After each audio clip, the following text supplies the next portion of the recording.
Hello dears, ഇന്ന് നമുക്ക് നല്ല ടേസ്റ്റി ആയിട്ടുള്ള ബട്ടർ സ്കോച്ച് കേക്കിൻ്റെ റെസിപ്പി വീഡിയോ കണ്ടാലോ. അപ്പോൾ നമുക്ക് വീഡിയോയിലേക്ക് പോകാം കേട്ടോ. അതിന് മുൻപായിട്ട് ചാനൽ ആദ്യമായിട്ട് കാണുന്നവരൊന്ന് സബ്സ്ക്രൈബ് ചെയ്തിട്ട് വീഡിയോ മുഴുവനായിട്ട് കാണാം കേട്ടോ. 1 kg അളവിൽ വരുന്ന കേക്കിൻ്റെ റെസിപ്പിയാണ് കേട്ടോ കാണിക്കുന്നത്. അപ്പോൾ അതിന് 4 എഗ്ഗ് പൊട്ടിച്ചൊഴിക്കുക. അതിലേക്ക് 1 കപ്പ് പൊടിച്ച പഞ്ചസാരയാണെങ്കിൽ 250 ml കപ്പിൽ 1 കപ്പ് നിറച്ചെടുക്കുക. പൊടിക്കാത്തതാണെങ്കിൽ മുഴുവനായിട്ട് എടുക്കേണ്ട, കുറച്ച് അളവ് കുറച്ചിട്ട്, മുക്കാലും അല്ല ഫുള്ളും അല്ലാത്ത രീതിയിൽ ഷുഗർ എടുക്കുക. പിന്നെ വാനില എസൻസ് 1 ടീസ്പൂൺ ഒഴിക്കുക. പിന്നെ ബട്ടർ സ്കോച്ചിൻ്റെ എസൻസ് കയ്യിലുണ്ടെങ്കിൽ അതൊരു 2 ഡ്രോപ്പും കൂടെ ഒഴിച്ചു കൊടുക്കുന്നത് നല്ല കേട്ടോ. അങ്ങനെ എഗ്ഗ് ബീറ്റ് ചെയ്യാനായിട്ട് വെച്ചു. പിന്നെ അടുത്തതായിട്ട് നമുക്ക് ഫ്ലോർ അടിച്ചെടുക്കണം. അപ്പോൾ മൈദ, നമ്മൾ ഷുഗർ എടുത്ത സെയിം കപ്പിൽ തന്നെ 1 കപ്പ് മൈദ എടുക്കുക. 1 ടീസ്പൂൺ ബേക്കിംഗ് പൗഡറും കൂടി ഇട്ടിട്ട് നന്നായിട്ട് അരിച്ച് മിക്സ് ചെയ്ത് മാറ്റി വയ്ക്കുക കേട്ടോ. പിന്നെ നമുക്കിനി എഗ്ഗ് ബീറ്റായി വന്നു കഴിഞ്ഞാൽ ഫ്ലോർ മിക്സ് ചെയ്യണം. അപ്പോൾ ബ്ലേഡ് ഞാൻ മാറ്റി കൊടുക്കുന്നുണ്ട്. അപ്പോൾ ആ എഗ്ഗ് ബീറ്റാവുന്ന ടൈം കൊണ്ട് തന്നെ ബട്ടർ പേപ്പറൊക്കെ സെറ്റ് ചെയ്ത് ടിന്നൊക്കെ റെഡിയാക്കി വെക്കണം കേട്ടോ. ഞാൻ 7 ഇഞ്ചിൻ്റെ 2 ടിന്നിലായിട്ടാണ് ബേക്ക് ചെയ്തെടുക്കുന്നത്. അപ്പോൾ അത് സെറ്റാക്കി. അപ്പോൾ എഗ്ഗായി വന്നിട്ടുണ്ട്. അങ്ങനെ ബ്ലേഡ് മാറ്റിയിട്ട് മിക്സ് ചെയ്യുന്ന ബ്ലേഡ് ഇട്ട് കൊടുക്കാൻ കേട്ടോ. എന്നിട്ട് പിന്നെ ഫ്ലോറും വെള്ളവും കൂടി ആയിട്ടാണ് മിക്സ് ചെയ്യുക. വെള്ളം എടുക്കുമ്പോൾ ഇളം ചൂടുള്ള വെള്ളം എടുക്കാനായിട്ട് നോക്കാം.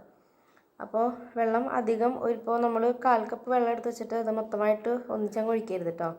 കുറേശ്ശെ ഒഴിച്ചു കൊടുത്തിട്ട് വേണം മിക്സ് ചെയ്തെടുക്കാനായിട്ട്. ബാറ്ററിൽ വെള്ളം കൂടി ലൂസാവുന്ന പോലെയൊക്കെ ആയി കഴിഞ്ഞാൽ പിന്നെ കേക്ക് പൊങ്ങി വരുന്നതിൽ പ്രശ്നം വരും. അപ്പോൾ ആദ്യം 1 ടേബിൾ സ്പൂൺ ഒഴിക്കുക, പിന്നെ കുറച്ച് ഫ്ലോർ ഇട്ട് കൊടുക്കുക, പിന്നെ വീണ്ടും 1 ടേബിൾ സ്പൂൺ ഒഴിക്കുക. അങ്ങനെ കറക്റ്റായിട്ട് നോക്കിയിട്ട് വെള്ളം ആഡ് ചെയ്ത് കൊടുക്കുക കേട്ടോ. പിന്നെ എഗ്ഗ് ബീറ്റായി വരുന്ന ടൈമിൽ ഓയിൽ ഒഴിക്കണം കേട്ടോ. ഓയിൽ ഒരു 2 ടേബിൾ സ്പൂണും കൂടെ ഒഴിച്ചിട്ട് ഒന്ന് കറക്കിയിട്ട് വേണം ഓഫ് ചെയ്യാൻ. ഓയിൽ ഒഴിക്കുന്ന വീഡിയോ ഇതിനകത്ത് ആയിട്ടുണ്ടായിരുന്നില്ല, അപ്പോൾ അത് മറക്കാതെ ഒഴിച്ചു കൊടുക്കണം. അങ്ങനെ പിന്നെ ഫ്ലോറും വെള്ളവും എല്ലാം കൂടെ മിക്സ് ചെയ്തിട്ട് ഓവറായിട്ടിട്ട് മിക്സ് ചെയ്യരുത് കേട്ടോ. ജസ്റ്റ് അത് മിക്സായി വരുമ്പോൾ തന്നെ നമ്മൾ ബീറ്റർ ഓഫ് ചെയ്ത് ബ്ലേഡിൽ നിന്ന് റിമൂവ് ചെയ്തെടുക്കുക. പിന്നെ സ്പാച്ചിൽ വെച്ചിട്ട് എങ്ങനെയാണ് മിക്സ് ആയാലും സ്പാച്ചിൽ വെച്ച് ഫൈനലായിട്ടൊന്നുകൂടി മിക്സ് ചെയ്യണം കേട്ടോ. അല്ല, കാരണം അതിൻ്റെ സൈഡിലൊക്കെ എങ്ങനെയായാലും ഫ്ലോർ മിക്സ് ആവാണ്ട് പറ്റി പിടിച്ചിരിക്കുന്നുണ്ടാവും. അപ്പോൾ അതൊക്കെ കട്ട് ആൻഡ് ഫോൾഡ് മെത്തേഡിൽ മിക്സാക്കി എടുക്കുക. അപ്പോൾ ഇതിൽ ഞാൻ സ്പഞ്ചിൽ കളറൊന്നും ആഡ് ചെയ്യില്ല കേട്ടോ. നിങ്ങൾക്ക് കളർ വേണമെന്നുണ്ടെങ്കിൽ ഒരു ചെറിയ ഓറഞ്ച് കളർ 1 ഡ്രോപ്പ് വേണ്ട, അതിൻ്റെ കുറച്ചായിട്ടൊക്കെ ആഡ് ചെയ്ത് കൊടുക്കാം. ഇതിപ്പോൾ ഞാൻ ആഡ് ചെയ്യുന്നില്ല. അപ്പോൾ നമ്മൾ ഇത് വാനില കേക്കിൻ്റെ റെസിപ്പി തന്നെയാണ് സെയിം. അതിൽ ബട്ടർ സ്കോച്ചിൻ്റെ 2 ഡ്രോപ്പ് എസൻസ് ആഡ് ചെയ്യുന്നതെന്ന് മാത്രമേ ഉള്ളൂ. കളറില്ലാത്ത പ്ലെയിൻ ആയിട്ടുള്ള എസൻസും കിട്ടും, അത് ആഡ് ചെയ്തതെന്ന് മാത്രമേ ഉള്ളൂ കേട്ടോ. അപ്പോൾ വാനില കേക്ക് സ്പഞ്ച് കറക്റ്റായിട്ട് എങ്ങനെയാണ് കറക്റ്റ് 1 kgക്ക് വേണ്ടത്, നല്ല സോഫ്റ്റ് ആൻഡ് ഫ്ലഫി ആയിട്ടുള്ള സ്പഞ്ച് ഉണ്ടാക്കുക എന്നുള്ള എൻ്റെ റെസിപ്പി വീഡിയോ നമ്മൾ ഇട്ടിട്ടുണ്ട്. ആ വീഡിയോയ്ക്കൊക്കെ അത്യാവശ്യം നല്ല വ്യൂസൊക്കെ ഉള്ളതാണ് കേട്ടോ. കുറേ പേര് ട്രൈ ചെയ്തിട്ട് സക്സസ് ആയിട്ടുള്ള റെസിപ്പിയാണ്. അപ്പോൾ നിങ്ങൾക്ക് വേണമെന്നുണ്ടെങ്കിൽ അതും കൂടി വീഡിയോ കണ്ടു നോക്കിയിട്ട് അതേപോലെ തന്നെ ട്രൈ ചെയ്ത് നോക്കുക. ഒരിക്കലും ഫ്ലോപ്പ് ആവില്ല എന്ന് 100% ഷുവർ ആയിട്ടുള്ള റെസിപ്പിയാണ് കേട്ടോ. അപ്പോൾ അങ്ങനെ ചെയ്ത് നോക്കാം. പിന്നെ കഴിഞ്ഞ 2-3 വീഡിയോകളിലൊക്കെ ചിലർ പറയുന്നുണ്ട് അവർ കേക്കിൻ്റെ സ്പഞ്ച് ഉണ്ടാക്കി വരുമ്പോൾ എഗ്ഗിൻ്റെ സ്മെല്ല് വരുന്നുണ്ട്, അതെന്താണെന്നുള്ളത്. അപ്പോൾ എഗ്ഗൊക്കെ എടുക്കുമ്പോൾ അധികം പഴക്കമില്ല എഗ്ഗ് നോക്കിയിട്ട് വേണം എടുക്കാൻ. പിന്നെ എഗ്ഗ് ബീറ്റ് ചെയ്യുമ്പോൾ വാനില എസൻസ് എഗ്ഗിൻ്റെ ഒപ്പം തന്നെ ഒഴിച്ചിട്ട് ബീറ്റ് ചെയ്യാനും നോക്കുക. പിന്നെ അത് കേക്ക് ബേക്കായ ഉടനെ തന്നെ കട്ട് ചെയ്തിട്ട് ചെറുതായിട്ടൊന്ന് ചൂട് കളഞ്ഞിട്ട് ഐസിങ് ചെയ്യാനും നിൽക്കരുത്. അപ്പോൾ എഗ്ഗിൻ്റെ സ്മെല്ല് എടുത്ത് നിൽക്കും കേട്ടോ.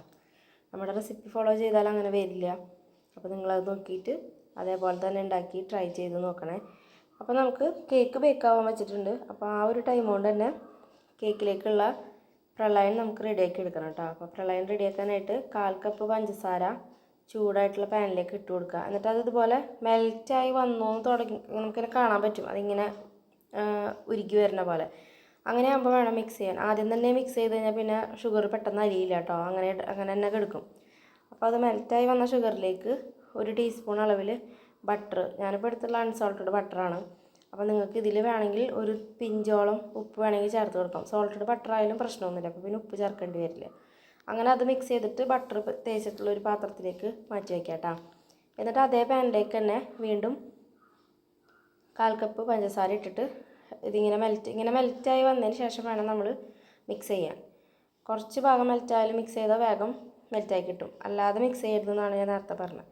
അപ്പോൾ ആ പാനിൽ തന്നെ ഷുഗർ ഇട്ടിട്ട് അത് നന്നായിട്ട് മെൽറ്റായി വന്നു കഴിഞ്ഞാൽ അതിലേക്ക് നമ്മൾ ഒരു 1.5 ടീസ്പൂണോളം ബട്ടർ ചേർത്ത് കൊടുക്കുക കേട്ടോ. ബട്ടർ ചേർത്തിട്ട് ബട്ടറും കൂടെ മെൽറ്റായി വരുമ്പോൾ ഫ്ലെയിം ലോ ഫ്ലെയിമിൽ വെക്കണം, ഹൈ ഫ്ലെയിമിൽ ഇടരുത്, കരിഞ്ഞു പോകും പെട്ടെന്ന് കേട്ടോ.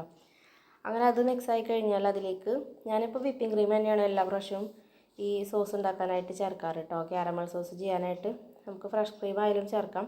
അപ്പോൾ 1/4 കപ്പ് തന്നെ വിപ്പിംഗ് ക്രീമാണ് ചേർത്തത്. അപ്പോൾ വിപ്പിംഗ് ക്രീമിന് കുറച്ച് മധുരമുള്ള കാരണം നമ്മുടെ ക്യാരമൽ സോസ് നല്ല ടേസ്റ്റ് ഉണ്ടാവും. അപ്പോൾ അതും കൂടെ ചേർത്ത് കഴിഞ്ഞാൽ അതിങ്ങനെ ആകെ കട്ട പിടിച്ച പോലെയാവും ഷുഗർ ഇട്ടാൽ. പക്ഷേ കുഴപ്പമില്ല, ഫ്ലെയിം കൂട്ടി വയ്ക്കരുത്, മീഡിയം ഫ്ലെയിമിൽ തന്നെ വെച്ചിട്ട് അതിങ്ങനെ കുറച്ച് നേരം ഇങ്ങനെ ഇളക്കിയിട്ട് ചൂടാകുമ്പോൾ കട്ട പിടിച്ചതൊക്കെ നന്നായിട്ട് ലൂസായിട്ട് തന്നെ വരും കേട്ടോ. അപ്പോൾ ഇതുപോലെ ബബിൾസായിട്ട് ഇങ്ങനെ ഫുള്ളായിട്ട് തിളച്ച് വരുന്ന ടൈമിൽ നമുക്ക് ഫ്ലെയിം ഓഫ് ചെയ്തിട്ട് തണുക്കാനായിട്ട് അത് മാറ്റി വയ്ക്കും. അപ്പോൾ കേക്കൊക്കെ നന്നായിട്ട് ബേക്കായിട്ട് വന്നിട്ടുണ്ട് കേട്ടോ. കണ്ടോ, നല്ല സോഫ്റ്റ് ആയിട്ടുള്ള നല്ല വൈറ്റ് കളറായിട്ടുള്ള സ്പഞ്ച് തന്നെയാണ് കിട്ടിയിട്ടുള്ളത്. അപ്പോൾ നേരത്തെ പറഞ്ഞ പോലെ കളറ് ചെറുതായിട്ട് വേണമെന്നുള്ളവർക്ക് കളർ ആഡ് ചെയ്യാം കേട്ടോ. പിന്നെ നമ്മുടെ നോർമൽ ഷുഗർ സിറപ്പിലേക്ക് നേരത്തെ ഞാൻ എഗ്ഗ് ബീറ്റ് ചെയ്യുമ്പോൾ ഒഴിച്ചിട്ടുണ്ടായിരുന്ന ബട്ടർ സ്കോച്ചിൻ്റെ എസൻസ് ഉണ്ടല്ലോ, അത് 1 ഡ്രോപ്പും പിന്നെ നമ്മൾ ഇപ്പോൾ തന്നെ ചെയ്തെടുത്തിട്ടുള്ള ക്യാരമൽ സോസ് ഇല്ലേ, അതൊക്കെ തണുത്തതിന് ശേഷം വേണം കേട്ടോ ക്രീമിലേക്ക് ഒഴിച്ചു കൊടുക്കാനായിട്ട്. അപ്പോൾ ഷുഗർ സിറപ്പിലും ഞാൻ ഈ സോസ് കുറച്ച് ഒഴിച്ച് മിക്സ് ചെയ്തിട്ടാണ് സ്പഞ്ചിൽ വെറ്റ് ചെയ്യാനായിട്ട് എടുക്കുക. അപ്പോൾ കേക്കിന് നല്ല ഫ്ലേവർ ഉണ്ടാവും. പിന്നെ ക്രീമിലും ആ സെയിം ക്യാരമൽ സോസ് കുറച്ച് ഒഴിച്ചിട്ട് മിക്സ് ചെയ്തിട്ട് ആദ്യം സ്പ്രെഡ് ചെയ്യുക. അതിൻ്റെ ശേഷം വീണ്ടും ക്യാരമൽ സോസ് കേക്കിൻ്റെ ടോപ്പിൽ ഫുള്ളായിട്ട് ഇങ്ങനെ സ്പ്രെഡ് ചെയ്തതിന് ശേഷം നമ്മൾ നേരത്തെ കപ്പലണ്ടി ഇട്ടിട്ട് മിക്സാക്കി വെച്ചിട്ടുണ്ടായിരുന്ന പ്രളയനില്ലേ, നേരത്തെ ഞാൻ പീനട്ടാണ് ഇട്ടെന്ന് പറയാൻ വിട്ടുപോയതാണ് കേട്ടോ. പീനട്ട് ഇടാം, നിങ്ങൾക്ക് കേക്കിൻ്റെ ബഡ്ജറ്റ് പോലെ റേറ്റ് നോക്കിയിട്ട് നട്ട്സിൽ ഏത് വേണമെങ്കിലും ചേർത്ത് കൊടുക്കാം. കാഷ്യൂസും ബദാമും ഒക്കെ ചേർത്ത് കൊടുക്കാം. ഇതിപ്പോൾ നോർമൽ ഒരു ബട്ടർ സ്കോച്ച് ആയ കാരണം നമുക്ക് പീനട്ട് എടുക്കാം. അല്ലാന്നുണ്ടെങ്കിൽ അതിനനുസരിച്ച് നട്ട്സ് മാറ്റി കൊടുക്കാം കേട്ടോ. അപ്പോൾ അത് പൊടിച്ച് വയ്ക്കുക, മിക്സിയിലിട്ട് പൊടിക്കരുത്. അത് തണുത്തതിന് ശേഷം നമ്മളുടെ അമ്മയുടെ ചെറിയ കല്ലുണ്ടല്ലോ, അത് വെച്ചിട്ട് ഒരു ക്ലിംഗ് റാപ്പ് പോലത്തെ കവറിലോ അല്ലെങ്കിൽ അലുമിനിയം ഫോയിലോ എങ്ങനെയെങ്കിലും വെച്ചിട്ട് തുണിയും കൂടെ മേലെ വെച്ചിട്ട് കല്ല് വെച്ചിട്ട് ഒന്ന് ചതച്ച് ഇങ്ങനെ എടുക്കുക, പൊടിച്ചെടുക്കുക. മിക്സിയിലിട്ടാൽ ആകെ പൊടിയായി പോകും. അപ്പോൾ നിങ്ങളുടെ എങ്ങനെയാണോ എളുപ്പമെന്ന് വെച്ചാൽ അതേപോലെ പൊടിച്ചെടുത്തിട്ട് വയ്ക്കുക.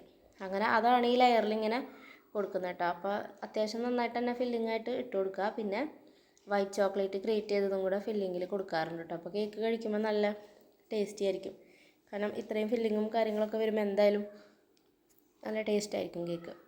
അപ്പോൾ മസ്റ്റായിട്ട് ട്രൈ ചെയ്യേണ്ട ഒരു റെസിപ്പിയാണ്, സൂപ്പറാണ്. 100% സക്സസ്ഫുള്ളായി നമ്മൾ സെയിൽ ചെയ്യുന്ന അടിപൊളി റെസിപ്പിയാണ് കേട്ടോ. അങ്ങനെ പിന്നെ 4 ലെയറായിട്ടാണ് നമുക്ക് കേക്ക് ഉണ്ടായിരുന്നത് കേട്ടോ. അപ്പോൾ 4 ലെയറായിട്ട് വെച്ച് കൊടുത്തിട്ടുണ്ട്. അപ്പോൾ ഇതിൽ ഫൈനൽ ലെയർ വയ്ക്കുന്ന വീഡിയോ ഇട്ടിട്ടുണ്ടായിരുന്നില്ല കേട്ടോ. അതിൻ്റെ ഇടയിൽ കോൾ വന്നിട്ട് ഞാൻ ശ്രദ്ധിച്ചിട്ടുണ്ടായിരുന്നില്ല, വീഡിയോ സ്റ്റോപ്പായിരുന്നു. അപ്പോൾ പിന്നെ ഫൈനൽ ലെയറും വെച്ചിട്ട് പിന്നെ നമ്മൾ ക്രം കോട്ട് ചെയ്യുന്ന ക്രീമിലും ക്യാരമൽ സോസ് കുറച്ച് ആഡ് ചെയ്ത് മിക്സ് ചെയ്തിട്ടാണ് ക്രം കോട്ട് ചെയ്ത് ഫ്രിഡ്ജിൽ വെക്കുന്നത് കേട്ടോ. അപ്പോൾ ഇതുപോലെ ഫില്ലിങ്ങൊക്കെ കൊടുത്തിട്ടുള്ള കേക്ക് നമുക്ക് ടൈമൊക്കെ ഉണ്ടെന്നുണ്ടെങ്കിൽ ക്രം കോട്ട് ചെയ്ത് ഫ്രിഡ്ജിൽ വെച്ചിട്ട് ഫൈനലൈസിങ് ചെയ്യുന്നതായിരിക്കും നല്ലത്. നമുക്ക് ഈസി ആയിട്ട് ചെയ്യാം. പിന്നെ ആ ക്രംസും അതിൻ്റെ ഫില്ലിങ്സൊന്നും പുറത്തേക്ക് കുറച്ച് ഭാഗത്തൊക്കെ തള്ളി നിൽക്കുന്നതൊക്കെ ഒഴിവാക്കാം. അപ്പോൾ നല്ല നീറ്റായിട്ട് തന്നെ ക്രം കോട്ട് ചെയ്തെടുത്തിട്ട് വേണം കേക്ക് എപ്പോഴും ഫ്രിഡ്ജിലേക്ക് വയ്ക്കാനായിട്ട്. അപ്പോൾ ഇതിപ്പോൾ 1 kg കേക്കാണെങ്കിലും ഇത് വെയിറ്റ് നോക്കുമ്പോൾ എന്തായാലും ഒരു 1400, 450, 1300 എന്തായാലും കേക്ക് ഉണ്ടാകും. കാരണം നട്ട്സും കാര്യങ്ങളൊക്കെ ഫില്ലിങ്സ് ആയിട്ട് വരുന്ന കാരണം കേക്ക് വെയിറ്റ് കൂടും. പക്ഷെ നമുക്കങ്ങനെ വീട്ടിൽ ചെയ്യുമ്പോൾ പിന്നെ വേറെ ഓപ്ഷൻ ഇല്ലല്ലോ, വെയിറ്റ് നോക്കിയിട്ട് കേക്ക് സെയിൽ ചെയ്യാമെന്നുള്ളൊരു ഓപ്ഷൻ ഇല്ലല്ലോ. അത് കാരണം അങ്ങനെ 1.5 കിലോ വരെ ചില കേക്കുകൾ വരാറുണ്ട്, ഫില്ലിങ്സ് കൂടുതൽ വരുന്ന കേക്കുകൾ. അപ്പോൾ എന്നാലും നമ്മളത് അങ്ങനെ തന്നെ സെയിൽ ചെയ്യാറുണ്ട് കേട്ടോ. അതിന് എക്സ്ട്രാ ചാർജൊന്നും മേടിക്കാനൊന്നുമില്ല. 1 kg റേറ്റ് തന്നെയാണ് വാങ്ങുക. അങ്ങനെ പിന്നെ കേക്ക് കുറച്ച് നേരം ഒരു അരമണിക്കൂറിനടുത്ത് ഞാൻ ഫ്രിഡ്ജിൽ വെച്ചിട്ടുണ്ടായിരുന്നു ക്രം കോട്ട് ചെയ്തിട്ട്. പിന്നെ ഫൈനലൈസിങ് ചെയ്യണം. അപ്പോൾ അതൊരു ഓഫ് വൈറ്റ് കളറിലാണ് ചെയ്യാൻ ഉദ്ദേശിക്കുന്നത് കേട്ടോ. എപ്പോഴും വൈറ്റ് ലൈനല്ലേ ചെയ്യാറ്. അപ്പോൾ ഓഫ് വൈറ്റ് കിട്ടാനായിട്ട് യെല്ലോ കളറ് ഒരു ഡ്രോപ്പിൻ്റെ ഒന്നും ആവശ്യമില്ല, ജസ്റ്റ് ഒന്ന് ടച്ച് ചെയ്ത് കൊടുത്താൽ മതി. പാലറ്റ് നൈഫിൽ ടച്ച് ചെയ്തിട്ടൊന്ന് മിക്സ് ചെയ്തെടുത്താൽ വൈറ്റ് എന്നുള്ള ഒരു കളർ മാറിയിട്ട് ഒരു ഓഫ് വൈറ്റ് ഷെയ്ഡിലേക്ക് നമ്മുടെ ക്രീം വരും കേട്ടോ. അപ്പോൾ ക്രീം ആദ്യം ഒന്നിച്ച് ബീറ്റ് ചെയ്തിട്ട് ഫ്രിഡ്ജിൽ വെക്കുന്ന ക്രീമാണെങ്കിൽ എന്തായാലും എയർ ബബിൾസ് കയറിയിട്ടുണ്ടാവും. അപ്പോൾ കേക്കിൽ കൊടുക്കുന്നേക്കാളും മുൻപ് അതൊന്ന് നന്നായിട്ട് സ്പാച്ചില വെച്ച് മിക്സ് ചെയ്ത് കഴിഞ്ഞാൽ ആ എയർ ബബിൾസൊക്കെ പോയി ക്രീം നല്ല സ്മൂത്തായിട്ട് കിട്ടും കേട്ടോ. പിന്നെ നമ്മൾ ഐസിങ് ചെയ്യുന്ന സമയത്ത് ഇതുപോലെ ഇങ്ങനെ ബബിൾസ് പോലെ ഇങ്ങനെ പൊങ്ങി വരുന്ന കാണാം ചില ടൈമിൽ. ഇതുപോലെ കുറച്ച് നേരം ഫ്രിഡ്ജിലൊക്കെ വെച്ചിട്ടുള്ള ക്രീമാണെങ്കിൽ അപ്പോൾ അത് ആ പാലറ്റ് നൈഫ് വെച്ചിട്ട് ജസ്റ്റ് ഒന്ന് തട്ടിക്കഴിഞ്ഞാൽ അത് പൊട്ടും. അപ്പോൾ അവിടെ വീണ്ടും ക്രീം ഇട്ടിട്ട് നല്ല സ്മൂത്തായിട്ട് ഐസിങ് ചെയ്തെടുക്കുക കേട്ടോ. ഇതിലിപ്പോൾ ഞാൻ പാലറ്റ് നൈഫ് വെച്ചിട്ട് ഇങ്ങനെ ചുറ്റിച്ചെടുക്കുന്ന ആ ഡിസൈനാണ് ചെയ്യുന്നത്. ടോപ്പിലും സൈഡിലൊക്കെ ആ സെയിം ഡിസൈൻ തന്നെ ചെയ്യണം കേട്ടോ. അതാകുമ്പോൾ നമുക്ക് ഈസി ആയിട്ട് ചേഞ്ച് ചെയ്യാം, നമ്മുടെ ഡിസൈനൊക്കെ വെക്കുകയും ചെയ്യാം. അപ്പോൾ ഇതിലധികം വലിയ ഡെക്കറേഷൻസ് ഒന്നുമില്ല.